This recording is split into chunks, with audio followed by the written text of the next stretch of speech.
How about a trip abroad using my husband's money, Rebecca? Katie, my brother's wife, said arrogantly. I wonder how it feels to depend on not only your parents' income but also your brother's income to live. Those words made my blood boil. Katie, you're the one living off your husband, aren't you? You're a stay-at-home wife, but you hire a maid and don't even do housework. Enough, both of you, stop it. My dad William stepped in between Katie and me as our argument was about to escalate. He calmly soothed me, then looked up at Katie with a gentle expression. I guess our presence is preventing you from fully enjoying your trip. We should head home. Sorry for the intrusion. My name is Rebecca. I'm almost 40 years old and live with my parents while working as an office worker. 10 years ago, Mom passed away from an illness, and my younger brother Eric, who is 5 years younger, is already married and has left home. I live modestly in a spacious house with just my dad. It's not that I don't earn enough to live on my own. But I continue living at home because I'm worried about him. After losing Mom, perhaps due to the shock, his health frequently deteriorated, and he had to quit his job just before retirement age. Some days he wouldn't eat for days unless told, and once his condition worsened, he'd be bedridden for nearly 2 weeks at a time. There's no way I could leave Dad alone in that state and move out. At the time, Eric was already working as a lawyer and had a fiancée. As my brother and his wife had decided to build a new home near our parents' house, it naturally fell on me to stay with him. Eric is far more capable than I could ever be. I never thought the person my brilliant brother chose to marry would turn out to be so inconsiderate. Katie, Eric's wife, apparently quit her job as soon as she married Eric and became a stay-at-home wife. She leaves all the housework to her hired maid and spends her days having fancy lunches and shopping at brand stores. Eric is so busy with work that he may not have much time to see her, but still, her lavish spending is over the top. Since my parents' house and my brother's are close by, I couldn't help but hear about her carefree lifestyle. What frustrates me even more is her words and actions when she visits our home. How long are you planning to stay here, Rebecca? Aren't you embarrassed to be living with your parents at your age? She frequently mocks me for living at home. I swallow back retorts like I don't want to hear that from you, a stay-at-home wife who doesn't do housework and just goes out to play all day. Instead, I give her a vague smile. Part of me wishes she wouldn't even come over, but Dad is sympathetic toward her. Maybe she's lonely because Eric is so busy. He never turns her away, and in fact often invites her to dinner. I wish Dad and Eric would be a little more understanding of the stress this causes me. But when I see Dad happily having meals with Katie, unfazed by her impertinent attitude, I start to feel like as long as Dad is in good spirits, that's enough. Why did Eric marry a woman like this? I seriously wonder, but there must be some good in Katie that only he can see. I deliberately ignored her rude remarks and continued eating in silence. That day, Dad invited Katie over for dinner again. Eric had been swamped with work lately, and Katie was apparently picking at leftovers the maid had prepared, all alone. Perhaps feeling sorry for her, Dad told me to buy some slightly pricier ingredients so the three of us could have a nice meal together. I wasn't too keen on the idea, but I had no choice since Dad suggested it. I went to the supermarket by the station, bought the ingredients, and somehow managed to whip up party dishes I'd never made before. Even Dad, who had been eating less and less, was delighted by this. "I'm especially hungry today," he said with a laugh. Katie showed up long past the agreed time and plopped down on a chair at the dining table without so much as a proper greeting. In front of her were small plates of the food I had portioned out. "Now that the three of us are here, let's eat," Dad said cheerfully. But her face was gloomy. She poked at the food a little with her fork and let out a big sigh. You think I can eat something that looks so unappetizing? She glanced at the small plates of food and gave me a condescending look. I stared hard at her face, then gazed at Dad in shock. Dad also seemed surprised by her tone and stared at her with his mouth agape. It may not be as good as what the maid makes, but Rebecca cooked this from scratch. Could you please not say things like that? When Dad firmly objected, her face immediately turned sour. It's not like I said I wanted to eat together. I'm helping create memories for William, and you serve me something that looks so gross at first glance. Can't you even consider my feelings at all? What do you mean, creating memories for Dad? Katie swiftly picked up on my mutter. She smirked condescendingly at Dad and me, then said something outrageous. I mean, William doesn't have much longer to live, right? His son's wife is kindly keeping him company, so I should get a nice chunk of the inheritance. Both Dad and I were speechless at this. The air in the living room grew still. Could this really be the wife that brilliant Eric chose? Talking about inheritance before someone has even died is just wrong. Dad still has decades left to live. Before I knew it, I was shouting. Even Katie, who had been poking at the gratin with distaste, stopped when she saw me unleashing my anger. Don't talk about inheritance. Dad may be a stranger to you, but to me, he's precious family. Eric feels the same. He's our only living relative after losing Mom. As I leaned over the table, Dad gently pulled me back. I slowly sat back down, breathing heavily. My anger toward her was still swirling in my chest. Taking deep breaths to calm Dad, I felt my heightened emotions deflating. I'll pretend I didn't hear what you just said, he declared in an unreadable voice. Katie's mockery came flying right back. I'm just stating facts. I don't want the inheritance going to some middle-aged woman who still lives with her parents, dependent on their income. Her words were brazenly clear, and I no longer had the energy to be angry. What Dad tried to purposely forget and forgive, Katie boldly dredged back up, hurling comments that thoroughly looked down on us. This house is old, so I'll give it to you. Good for you, looks like you won't lose your place to live. Her laughter rang out. I wanted to give her a piece of my mind, but seeing Dad silently shaking his head, I swallowed my words. Dad is too lenient with Katie. No matter how busy Eric is with work or how lonely her marriage is, Dad shouldn't be so sympathetic to an adult who can't even tell right from wrong. After quietly observing my expression, Dad said softly, She's the one Eric chose, after all. He laughed sadly.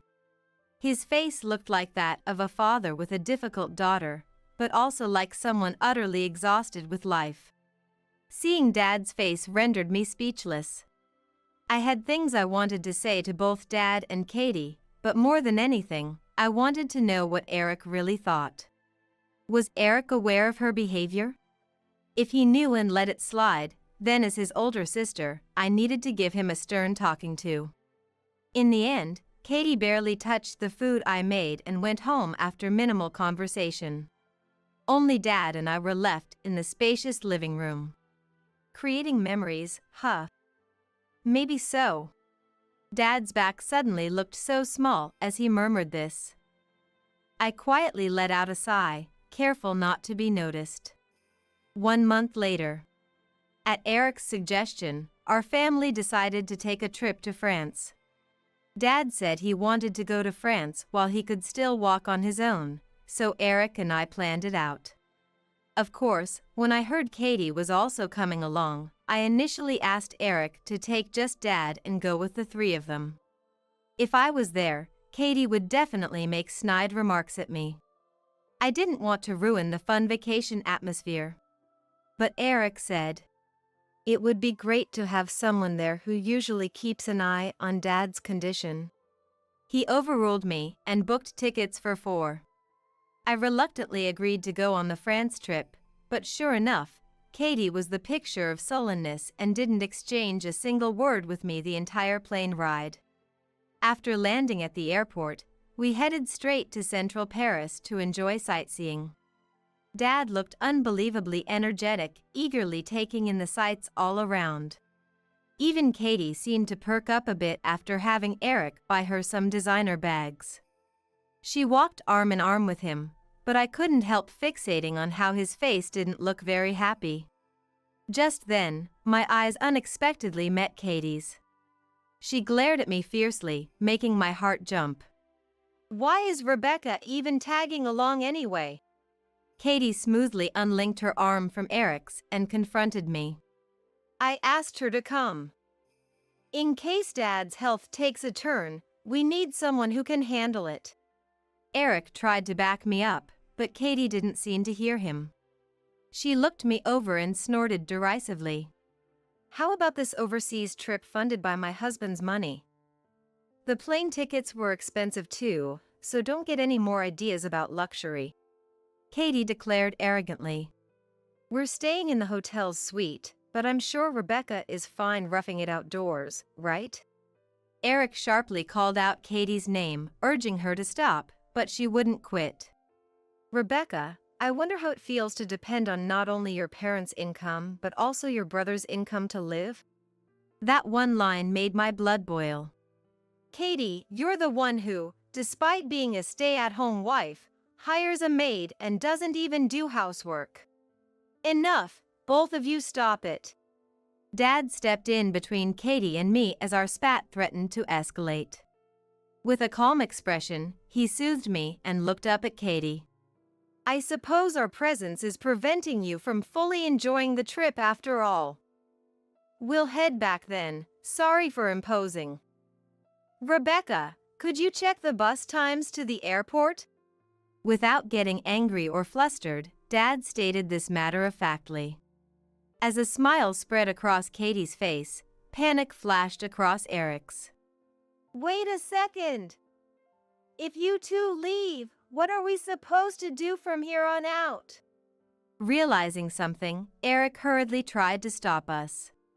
But once Dad made up his mind to return, his resolve was firm. He had me look up airport bus times, then promptly set off in the opposite direction toward the bus stop.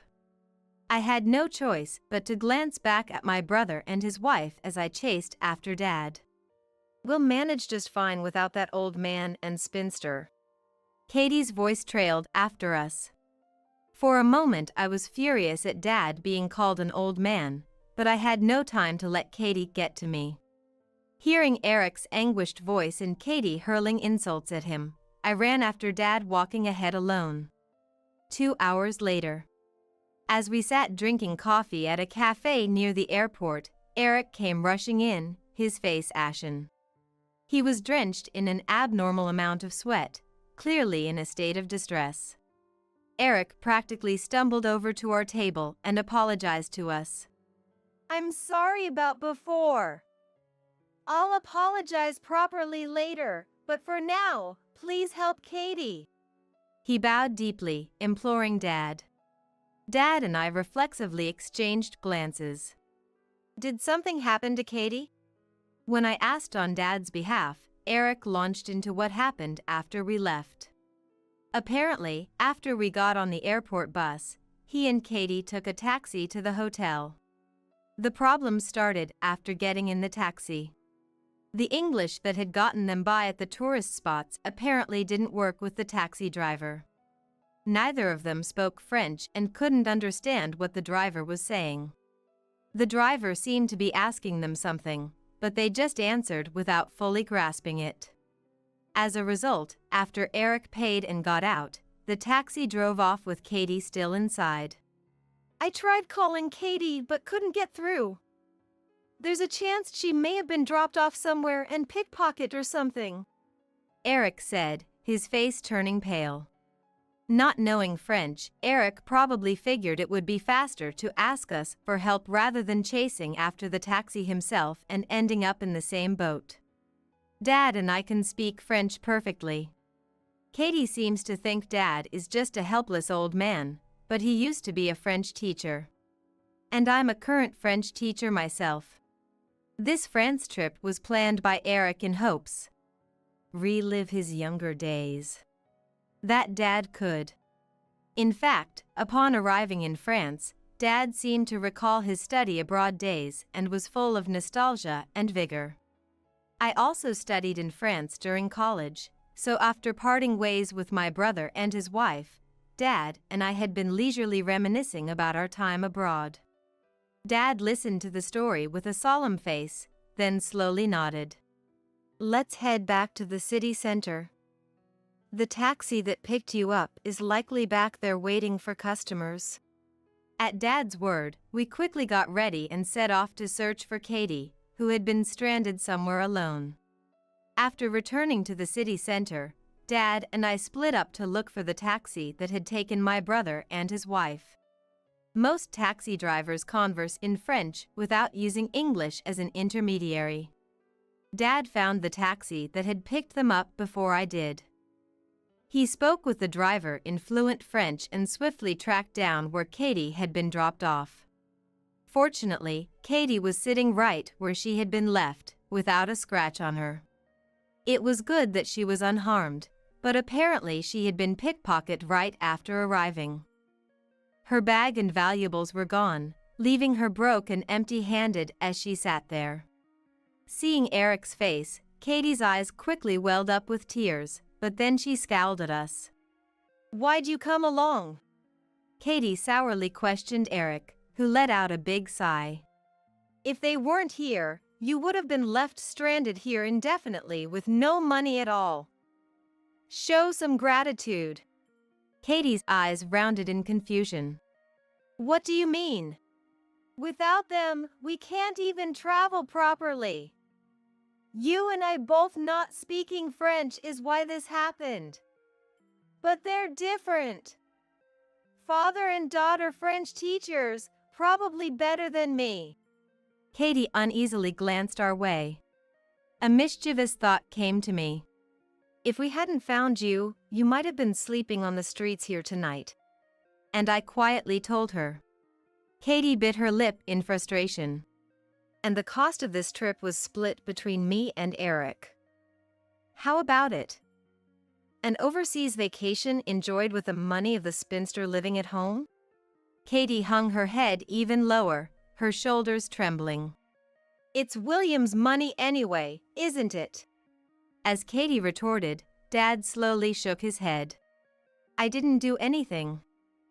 Both Rebecca and Eric are doing well on their own strength. They're children I'm proud of." Katie shot me a sharp glare, then clammed up. I had a mountain of things I wanted to say to Katie, who couldn't even manage a word of thanks after being rescued, but Dad whispered, "Let's leave it at that." So I quietly closed my mouth, going easy on her. It must have been quite a humiliating experience for Katie. She probably never imagined being helped by the people she looked down on. Even Eric seemed fed up with Katie stubbornly antagonizing us, his face weary. "Well, now that the issue is settled, shall we properly go sightseeing again? Next, let's visit the restaurant I used to frequent during my study abroad days." At Dad's bright suggestion, the family became one once more. We enjoyed the France trip to the fullest, unfazed by Katie's sulking. After returning to the States, Eric apologized profusely to us and, surprisingly, promptly divorced Katie. Shocked, I asked why he had even married her in the first place. It turned out Katie had pressured Eric into marrying her, claiming she was pregnant and he needed to take responsibility. After getting married, it came to light that the pregnancy was a lie, but he said he had been too concerned about appearances to go through with a divorce. However, this incident made him fed up with her for looking down on Dad and me, solidifying his decision to divorce. Post-divorce, Katie was kicked out of their new home and could no longer continue as a stay-at-home wife. Of course, she also no longer had a maid to do the housework for her. On top of that, being pickpocketed during the France trip cost Katie half her assets. She's probably toiling away at work these days. The France trip seemed to revive Dad's youthful memories. He rapidly became brighter and more energetic.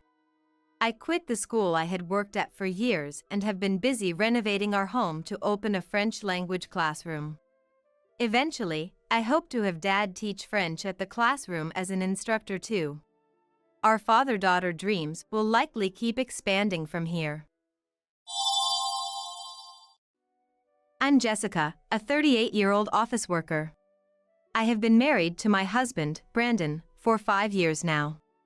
However, we've been struggling to have children. Being the eldest and only son, Brandon has always been under pressure from his mother, Chloe, to have a boy since we got married. These days, few people care about the gender of their children, and either a son or daughter can be an heir. Brandon himself doesn't care about the gender and says there's no rush to have children. But Chloe sees me as an adversary and always tells me when Brandon's not around. A woman who can't have children is useless in this family. If you can't have one, you might as well leave. Her words have hurt me deeply. I'm sorry, Chloe, but honestly, your words are very pressuring. I wish you wouldn't say such things. I finally gathered the courage to express my feeling to Chloe. But she didn't understand it at all and became even more oppressive, telling me not to defy her. I was shocked. I never expected such words from her. At first, I endured it because she's Brandon's mother and I didn't want to cause any trouble. But enduring Chloe's sarcasm while undergoing fertility treatments was mentally taxing, and my health started to decline.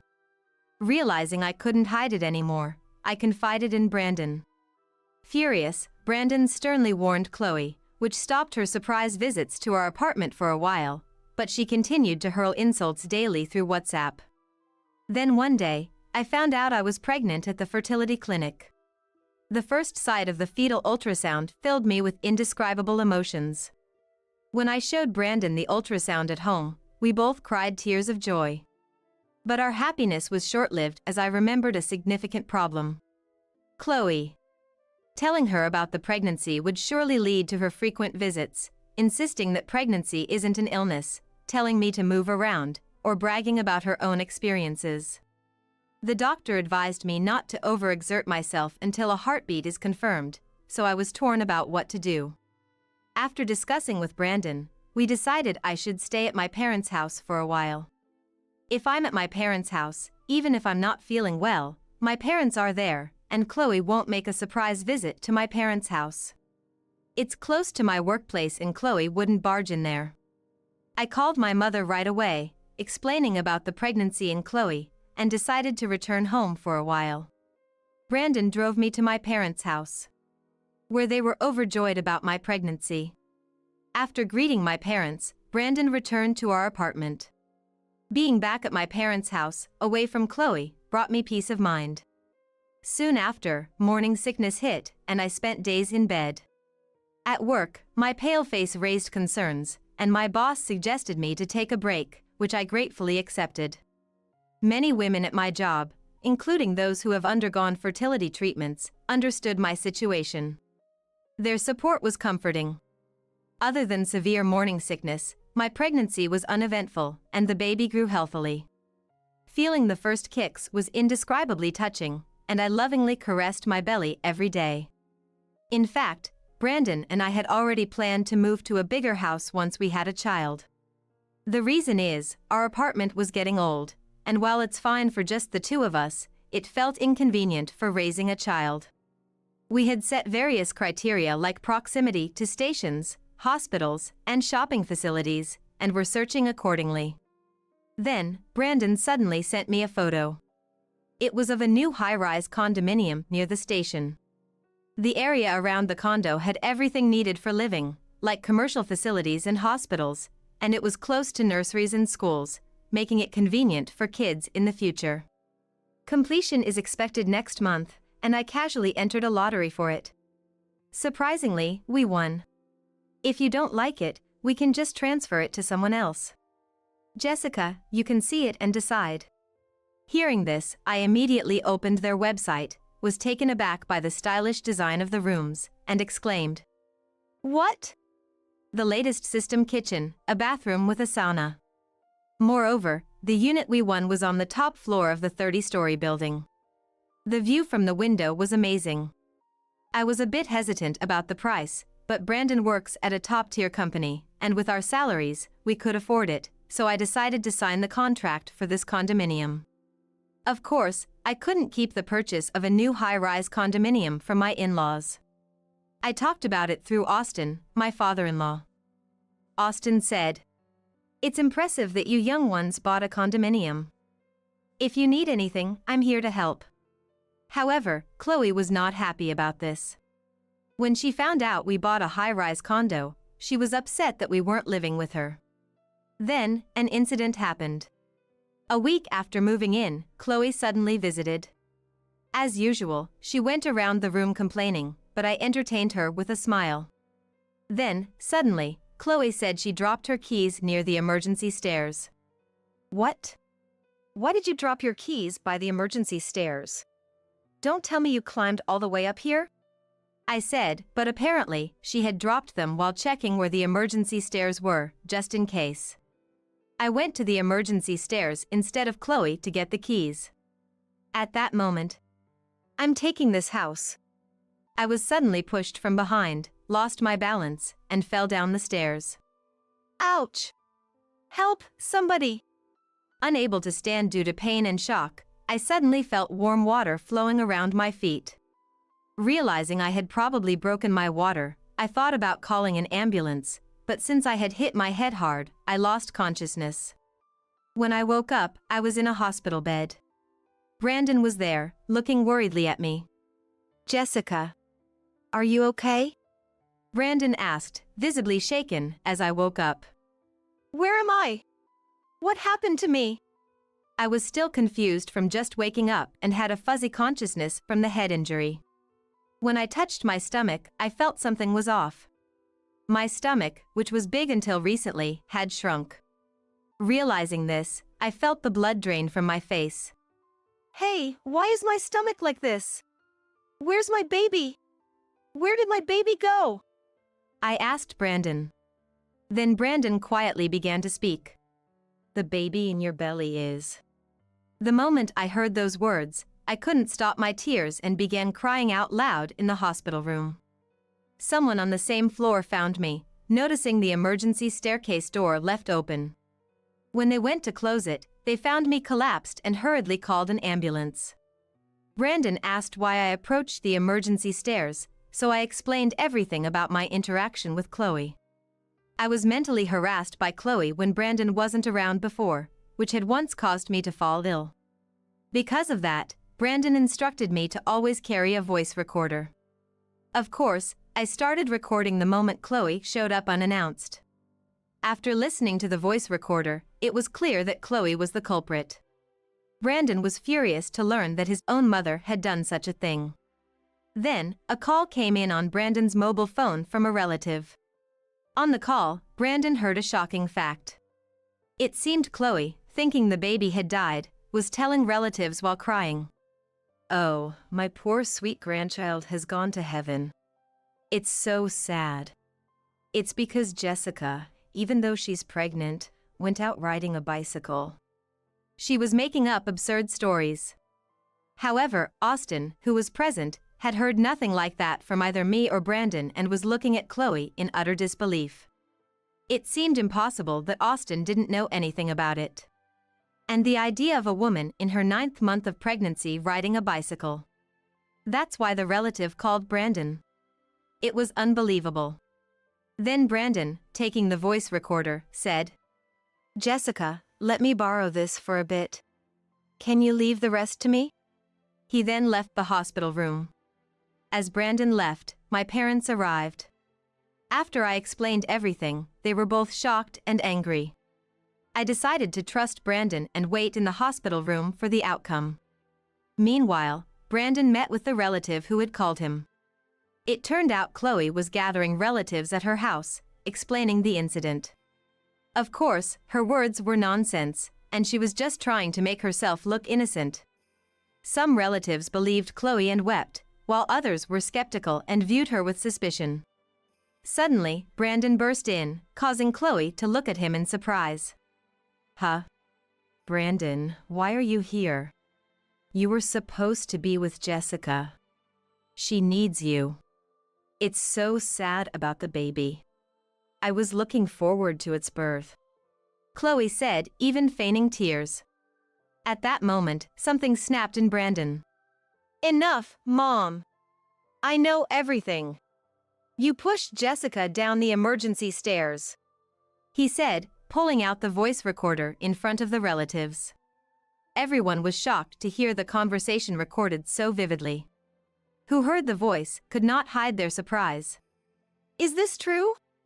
Austin, whose face turned pale due to the shock, asked Chloe. No, that's not true. This is nonsense.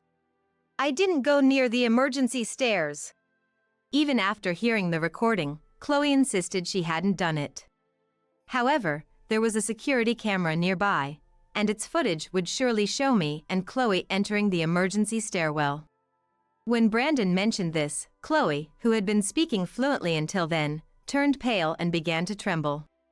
How awful! We're family, aren't we? How dare you shame your own mother like this? Chloe clung to Brandon, insisting she was innocent and that it was Jessica who had slipped on her own. Even if that were true, leaving someone who had fallen and not helping them is questionable. However, the relatives who had already heard the voice recording did not believe Chloe's story. Instead, they urged her to go to the police and turn herself in. It's not me. I'm not the bad one. You understand, don't you? You know I'm not the kind of person who would do this. Prove it in front of everyone. Chloe desperately appealed to Austin to affirm her innocence. But no one believed Chloe's story anymore. Soon, the police arrived, and from the audio and the subsequent security camera footage, it was clear that Chloe was the perpetrator. She was taken to the police station and arrested. The reason she did this was because the baby was a girl.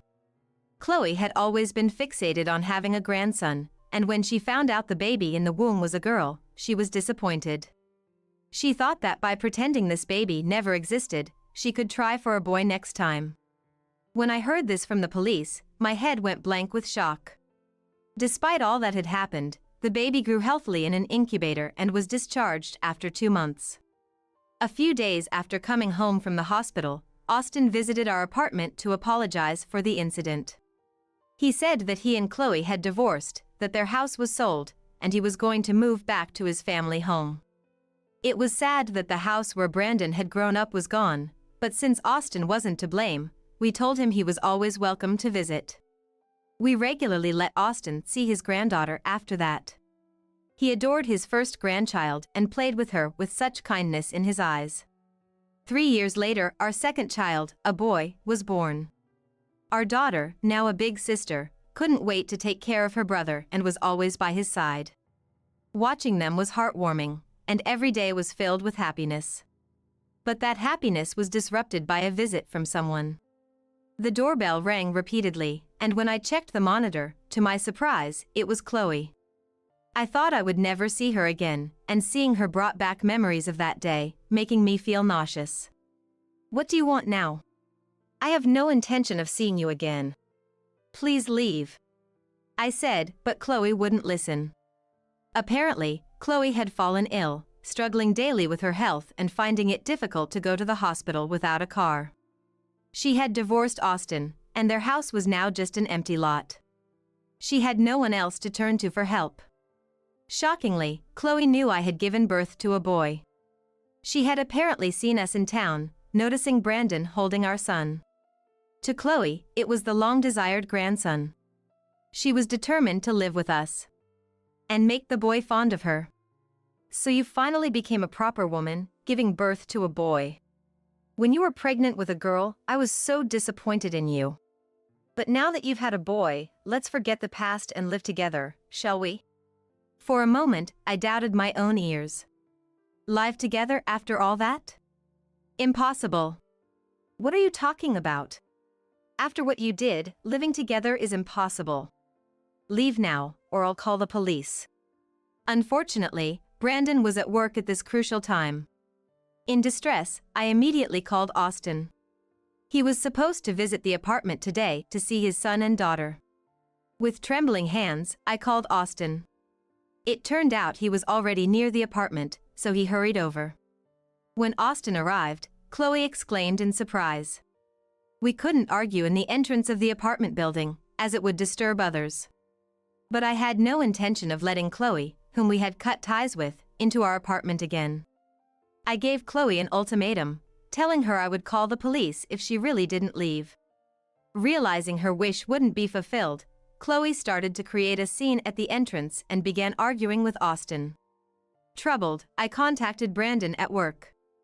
After hearing the situation, Brandon called the police, and they soon arrived at our apartment. The police, understanding the situation, took Chloe away in a police car. As the commotion was in a conspicuous place, several residents of the apartment witnessed it. I felt sorry for causing inconvenience to many people. Later, after Brandon returned home, we discussed the situation with Austin and decided to move. As long as we lived here, Chloe would surely come back. We couldn't risk something happening to the children next time. Besides, Austin, though he said he had gone back to his family home, was living alone since his parents had passed away. Our daughter liked Austin and had previously expressed a desire to live with him. Austin is a kind person, and leaving him alone at his age worried us. When we proposed living together, Austin was very happy, despite everything that had happened. Afterwards, we bought a used property in the next town. Though it was second-hand, the house itself was very nice, and the surrounding environment was good too. Living in a high-rise was nice, but raising children in a place surrounded by nature seemed better. Right after moving, my daughter and Austin went to a mountain to hunt for beetles.